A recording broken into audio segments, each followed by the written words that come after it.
Top 10 first-party Nintendo Switch games! The Nintendo Switch is a console. Consoles have games. Games are both made by the developers and made available to the public by the publishers. Nintendo both makes the console and publishes some games for it, making them a first-party publisher. Today, we're looking at the best of those types of games. Alright, now we're all caught up here.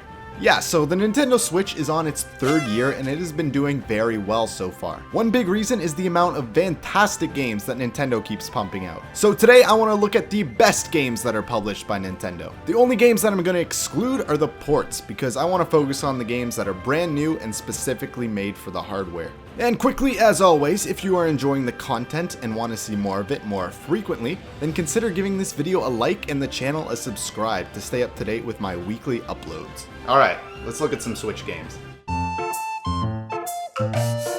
So Yoshi games are kind of like the kings of different art styles. From a sketchbook style to a storybook, then adapting a yarn look, and now going for an arts and crafts look on the Switch, we have Yoshi's Crafted World. Like I was saying, this art style is really cool. All the levels seem to be made with arts and crafts and a bunch of household items. It's interesting to see how all these items are repurposed for the levels as you play through the game. These levels just reek with charm, and reek in a good way, that is. The gameplay is more on the easy side, but that is typical Yoshi attire. Plus, you know, all games don't need to be nail-biting hard. It's just a chill game to enjoy. This game is a 2D platformer, but at certain points you have the option to move towards the background on these paths. And you can interact with a lot of the objects in the background as well. Not gonna lie, it's not that much, but it really makes this game stand out over other 2D platformers. It makes the world feel less flat and honestly more of a believable world that is lived in. This is more noticeable when comparing it to other 2D platformers, so it's pretty great to see in a 2D game. Overall, a charming, stylistic game that is definitely worth a play. From green dinosaurs to pink whatchamacallits, we have Kirby. My favorite pink whatchamacallit. This time on the Switch, he is starring in Kirby Star Allies. The main gimmick here is your ability to make friends. What can I say? Kirby's a bit more charismatic this time around.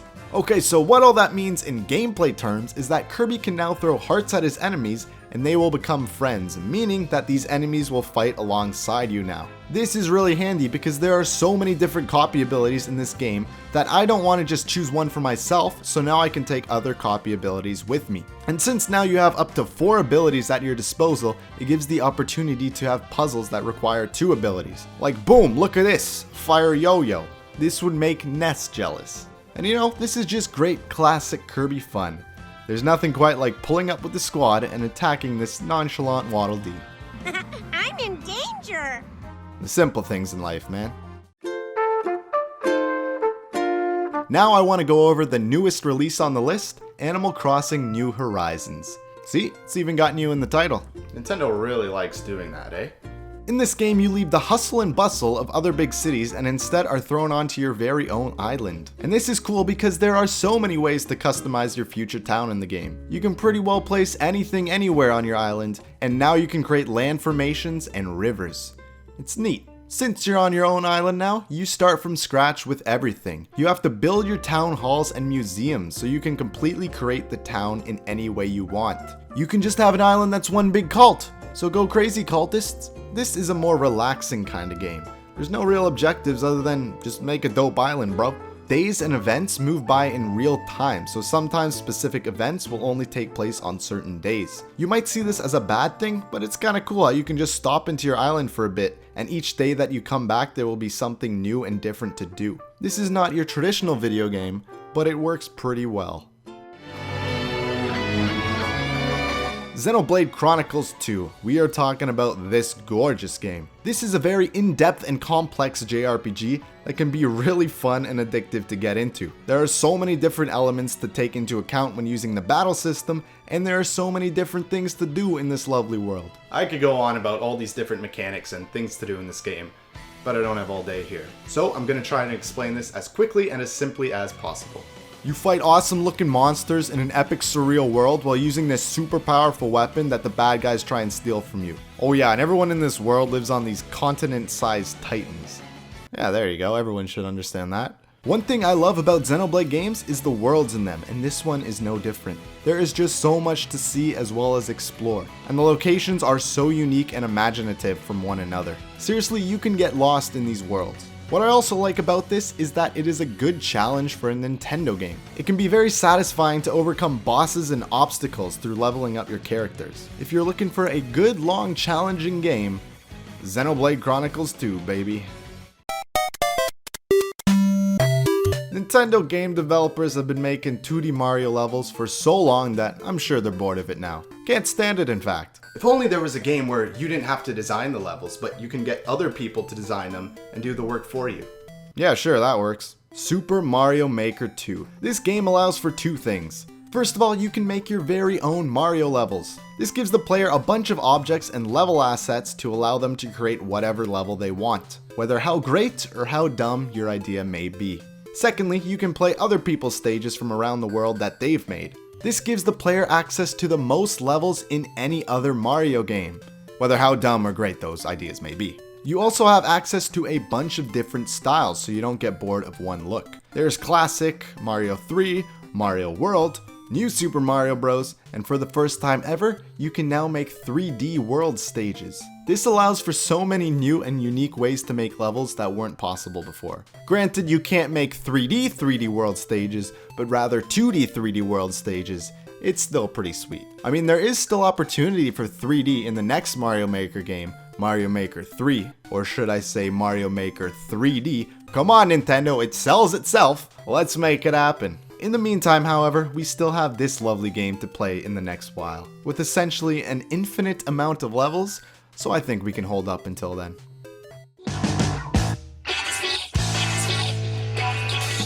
Splatoon 2 is a game that came out which was a sequel to the game Splatoon, hence the 2. And the concept is great. This is Nintendo's take on a quote-unquote shooter game. There's no bullets and there's no blood. There's just ink and more ink.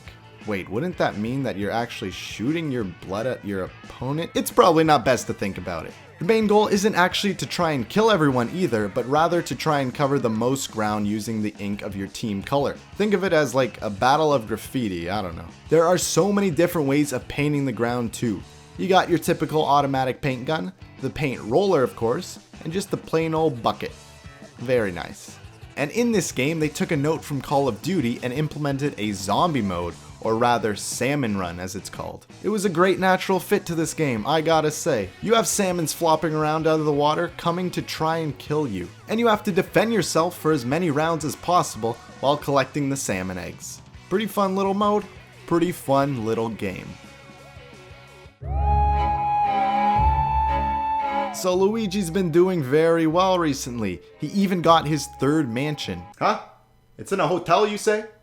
And why they still call it Luigi's Mansion? I mean, fair enough, the name Luigi's Hotel doesn't quite have the same ring to it, and the last time Mario went to a hotel, it wasn't a fun experience. Regardless, this is the third game in the Luigi's Mansion series, and it's probably like the best one, I'd say. This game is an adventure puzzle game of sorts, where you take control of not Mario, but this time Luigi. And you get the opportunity to explore this lovely hotel with a bunch of really cool puzzles along the way. The hotel starts off somewhat normal, but as you progress through the game, the puzzles and challenges keep getting weirder and weirder. It's also really cool how literally every object in the game is movable and interactive when using your poltergust. This made exploring the rooms in the mansion more enjoyable because you wanted to check behind every curtain or inside every closet to reveal more secrets. Also, the graphics look phenomenal in this game, and the Switch ain't even a powerhouse, but the way the developers use the lighting, textures, and fog effects maximize what the hardware can do. Combine this with the charm of the characters in the cutscenes, and you have one very great gaming experience.